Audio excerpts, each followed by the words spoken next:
हितोपदेश 1:1 प्रस्तावना, उद्देश्य र विषय।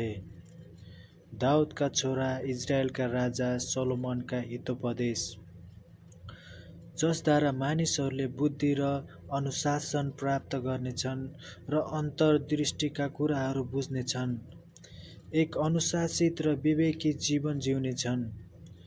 सोझाहरू विवेकशील बन्नेछन्, जवानहरूले ज्ञान र बुद्धि प्राप्त गर्नेछन्।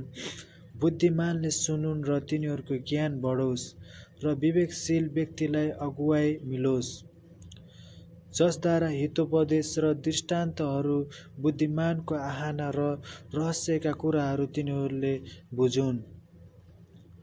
परमप्रभुको भय नै ज्ञानको सुरु हो, तर मूर्खले बुद्धि र अनुशासनलाई तुच्छ ठान्दछ। बहकाउको विरुद्ध चेतावनी। हे मेरो छोरा, आफ्नो बुबाको आदेश सुन र आफ्नो आमाको शिक्षा नत्याग।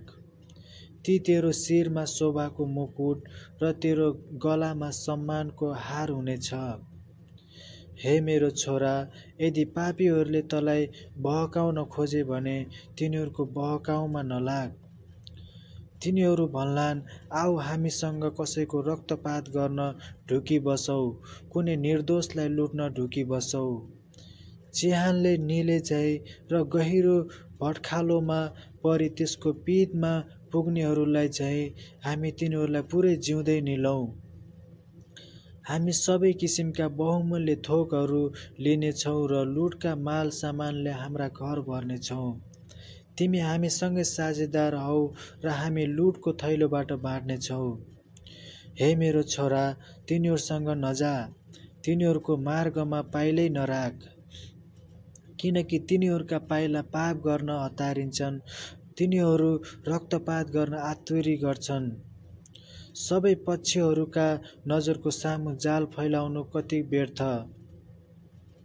यी मानिसहरू आफ्नै रगतको लागि ढुकिरहन्छन्, तिनीहरू आफै जाकिन ढुकिरहन्छन्। बेइमानीसित कमाउनेपट्टि लाग्नेहरू सबैको अन्त्य यस किसिमले हुन्छ। यसरी धन आर्जन गर्नेको जीवन त्यसैले छिनेर लैजान्छ। बुद्धिको तिरस्कार विरुद्धको चेतावनी। बुद्धि सडकहरूमा चर्को स्वरले कराउँछ, त्यसले आफ्नो आवाज बजारहरूमा उचाल्छ। हो हल्लाले भरिएका गल्लीहरूका पर्खालमाथिबाट त्यो चिच्याउँछ, सहरका मूल ढोकाहरूमा यसरी त्यसले भाषण गर्छ। हे निर्बुद्धि हो, कहिलेसम्म तिमीहरू आफ्नो बुद्धिहीन मार्गलाई प्रेम गरिरहन्छौ? कहिलेसम्म खिल्ली उडाउनेहरू खिल्ली उडाइरहनमा मग्न भइरहने र मूर्खहरूले ज्ञानलाई घृणा गर्दै रहने?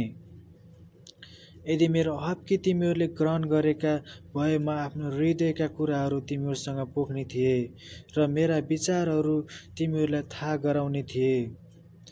तर मैले बोलाउँदा तिमीहरूले इन्कार गरेका हुनाले र मैले आफ्नो हात फैलाउँदा कसैले ध्यान नदिएका हुनाले, मेरो सबै अर्थीलाई तिमीहरूले बेवास्ता गरेका हुनाले र मेरो हप्की ग्रहण नगरेका हुनाले, तिमीहरूलाई आपत्ति आइपर्दा म हाँस्नेछु, विपत्तिले तिमीहरूलाई छोप्दा म खिल्ली उडाउनेछु। जब आधी बेरी चाहिँ तिमीहरूलाई विपत्तिले ढाक्छ, जब भुमरी चाहिँ आपत्ति तिमीहरूमाथि मडारिएर आउँछ, जब सङ्कट र दुःखले तिमीहरूलाई डुबाउँछन्, तब तिनीहरू मलाई पुकार्नेछन् तर म जवाब दिने छैन। तिनीहरूले मेरो खोजी गर्नेछन् तर मलाई भेट्टाउने छैनन्।